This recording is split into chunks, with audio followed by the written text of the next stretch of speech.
రాకాలోకంకి స్వాగతం. ఈ కంటెంట్ మీకు నచ్చినట్టయితే లైక్ చేయండి, మీ బంధుమిత్రులకు షేర్ చేయండి. ఇప్పటివరకు సబ్స్క్రైబ్ చేసుకోకపోతే సబ్స్క్రైబ్ బటన్ని నొక్కండి, అదేవిధంగా బెల్ ఐకాన్ని నొక్కండి. మిత్రులారా, పాకిస్తాన్ ఆర్మీ బలూచిస్తాన్లో పచ్చడి అయిపోతోంది. ఖైబర్ పఖ్తూన్వాలో ఈరోజు లోపలికి వెళ్ళడానికే వీల్లేని పరిస్థితి ఉంది. ఇవన్నీ చాలా ఉన్నట్టు పాక్ ఆర్మీ మీద ఇమ్రాన్ ఖాన్ అనుచరులు తిరుగుబాటు చేస్తున్నారు. పాకిస్తాన్ ఆర్మీలో ఉన్నటువంటి క్రింది స్థాయి అధికారులందరూ కూడాను తిరుగుబాటు చేస్తున్నారు. ఆసిం మునీర్ రాజీనామా చేయాలంటున్నారు. మరోవైపు అమెరికాలో ఆసిం మునీర్కి వ్యతిరేకంగా ఆయనపై ఆంక్షలు పెట్టేందుకు ఒక చట్టాన్ని తీసుకుని రాబోతున్నారు. దీనిలో డెమోక్రాట్లు రిపబ్లికన్లు కలిపి. కాబట్టి 4 రకాల సమస్యలు: బలూచిస్తాన్లో సమస్య, ఖైబర్ పఖ్తూన్వాలో సమస్య, పాకిస్తాన్లో తెహ్రీకే ఇన్సాఫ్ పార్టీ నుంచి సమస్య, సైనికుల తిరుగుబాటు, క్రింద స్థాయి మేజర్లు, లెఫ్టినెంట్ కల్నల్స్ తిరుగుబాటు, అదేవిధంగా అమెరికా నుంచి ఆంక్షలు. ఈ 4 భారీ దెబ్బల నుంచి తప్పించుకోవాలంటే పాకిస్తాన్ దగ్గర ఒకే ఒక్క మంత్రము, ఒకే ఒక్క మార్గం ఉంది. అదేంటంటే భారతదేశం మీద దాడి చేయడం. ఎందుకంటే పాకిస్తాన్ ప్రజల నరాన భారత వ్యతిరేకత నిండిపోయింది. ఇండియా అనగానే, భారత్ అనగానే వాళ్ళల్లో ఒక్కసారిగా బీపీ పెరిగిపోతుంది. కాబట్టి ఈ భారత ద్వేషాన్ని ఉపయోగించుకోవాలంటే ఏం చేయాలి?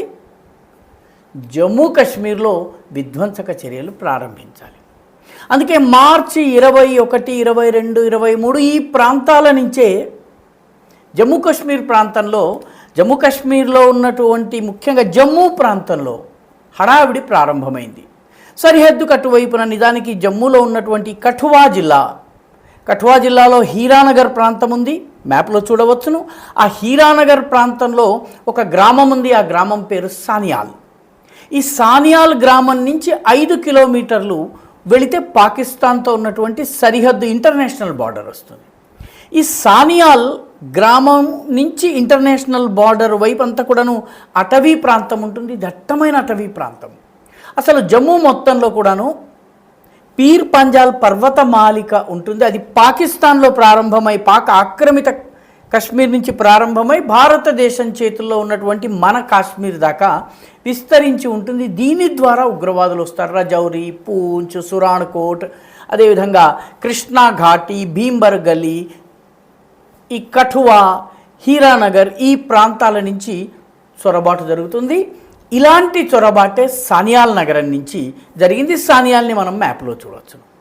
ఈ సానియాల్ దగ్గర కొందరు ఉగ్రవాదులు సరిహద్దు దాటి మన దేశంలోకి ప్రవేశించారు. వీళ్లను ఒక భార్యాభర్త అడవిలో పుల్లలేరుకోవడానికి వెళ్ళారు.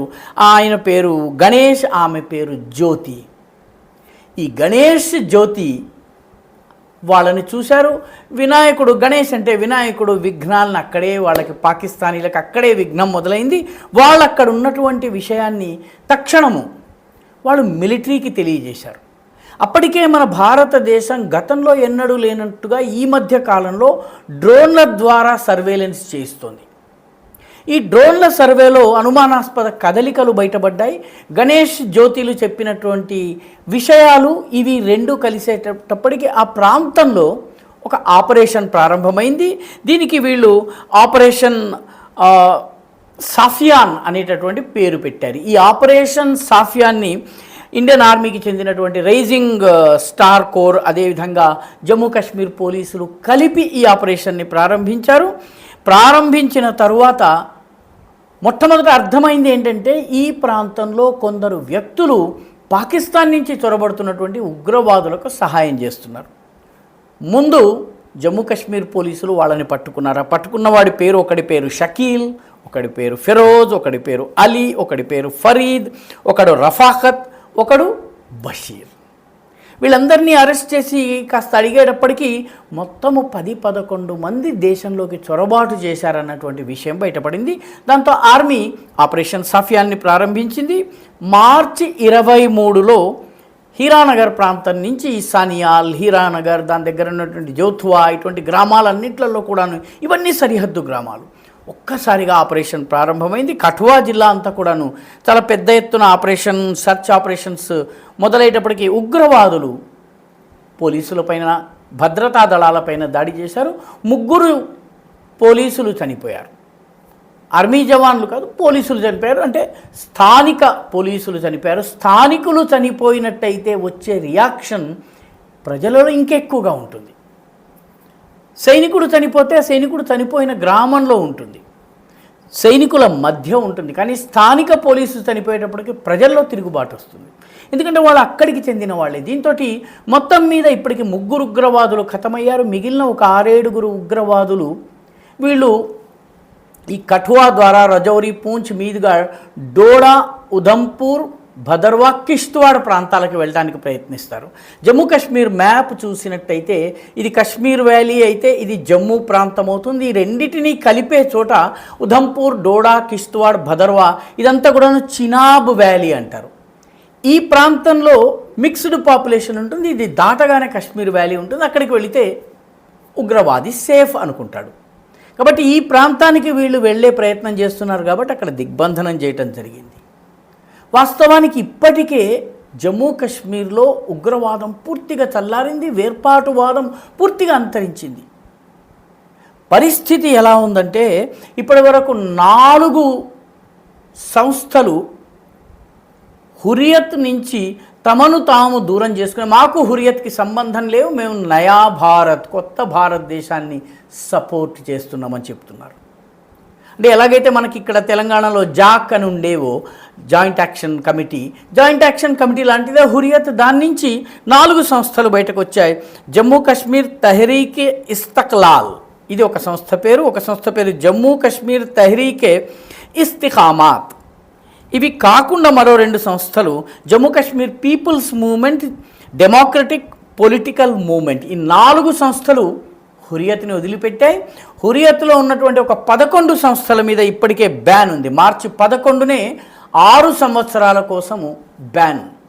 దీనిలో 2 ప్రధానమైనటువంటి సంస్థలు, ఒకటి అవామీ యాక్షన్ కమిటీ, ఇది మౌల్వీ ఉమర్ ఫారూక్కి నాయకత్వంలో ఉంటుంది. అదేవిధంగా రెండవది కశ్మీర్ ఇత్తహాదుల్ ముస్లిమీన్.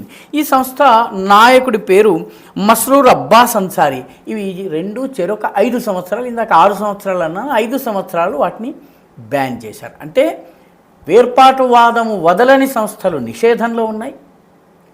వేర్పాటువాదాన్ని వదిలి వచ్చి జనజీవన స్రవంతిలో కలిసే సంస్థలకు స్వాగతం. మూడవది ఓవర్ గ్రౌండ్ వర్కర్స్గా, పైన టీచర్లుగా, ఆఫీసర్లుగా, పోలీసులుగా, రకరకాల సిబ్బంది రూపంలో, వ్యాపారుల రూపంలో, కాంట్రాక్టర్ల రూపంలో ఉంటూ ఉగ్రవాదానికి సహాయం చేసే వాళ్ళ మీద భారీ చర్యలు. దీంతో ఇప్పటికే ఉగ్రవాదం కుదేలైంది. దీన్ని ఏదో రకంగా నిలబెట్టేందుకు పాకిస్తాన్ ప్రయత్నం చేస్తే ఇప్పుడు సానియాల్ గ్రామంలోనే 3 ఉగ్రవాదులు ఖతం. బలూచిస్తాన్ దెబ్బను, ఖైబర్ పఖ్తూన్వా దెబ్బ నుంచి దృష్టి మరల్చేందుకు ఈ ప్రయత్నం చేస్తే ఇది కూడా బెడిసికొట్టింది. పరిస్థితి ఎంత మారిందంటే జమ్మూ కాశ్మీర్లో ఒక్క చిన్న సంఘటనతో మనం అర్థం చేసుకోవచ్చు. 2003 మార్చి 23వ తారీఖు జమ్మూ కాశ్మీర్లోని హిందూ పండిట్లందరికీ కాళరాత్రి. ఆ రాత్రి నదీమార్గ్ అనేటటువంటి గ్రామంలో 24 మంది, కొన్ని నెలల పాప నుంచి 80 ఏళ్ల వ్యక్తి దాకా అందరినీ ఉగ్రవాదులు కాల్చి చంపారు. కశ్మీర్ ఫైల్స్ సినిమా చూసినటువంటి వాళ్లకు సినిమా ఎండింగ్లో ఈ నదీమార్గ్ హత్యాకాండను చూపించడం జరుగుతుంది. వాళ్ళ చేతే గోతులు తవ్వించి వాళ్ళు తవ్విన సమాధిలో వాళ్ళనే కాల్చి పూడ్చిపెట్టినటువంటి సంఘటనతో సినిమా ముగుస్తుంది. ఆ సంఘటన నదీమార్గ్ అనే ప్రాంతం, ఇది పుల్వామాలో జరిగింది. మొట్టమొదటిసారి 23 సంవత్సరాలలో, ఈ సంఘటన జరిగి 23 సంవత్సరాలు అవుతుంది, 23 సంవత్సరాలలో మొట్టమొదటిసారి కశ్మీరీ పండిట్లు పుల్వామా జిల్లాలో ఉన్నటువంటి నదీమార్గ్కి వచ్చి ఆ సమాధులను సందర్శించుకొని అక్కడ శ్రద్ధాంజలిని అర్పించారు. అంటే కశ్మీర్లో పరిస్థితి ఎంతగా మారుతోందంటే హురియత్ బలహీనపడుతోంది. ఓవర్ గ్రౌండ్ వర్కర్స్, సానుభూతి పరులు, కొరియర్ల వ్యవస్థ చిన్నాభిన్నమవుతోంది. దానితో పాటు కశ్మీరీ హిందూ పండిట్లు ధైర్యంగా నదీమార్గ్ వంటి ప్రాంతాలకు వెళ్ళి శ్రద్ధాంజలిని అర్పించగలుగుతున్నారు. కాబట్టి పాకిస్తాన్ పాపము సానియాల్ నుంచో, జోఠార్ నుంచో, హీరానగర్ నుంచో ఉగ్రవాదుల్ని లోపలికి జొప్పించి ఏదో చేద్దామని గనక భావిస్తే బలూచిస్తాన్లో ఖైబర్ పఖ్తూన్వాలో జరిగినట్టుగానే జరుగుతుంది. అక్కడ భారీ దెబ్బ తగిలితే ఇక్కడ చావు దెబ్బ తగులుతుంది. ఈ వీడియో మీకు నచ్చినట్టయితే లైక్ చేయండి, షేర్ చేయండి, ఈ ఛానల్కు సబ్స్క్రైబ్ చేయండి. మీ అభిప్రాయాన్ని కమెంట్ల రూపంలో తప్పనిసరిగా పంపించండి.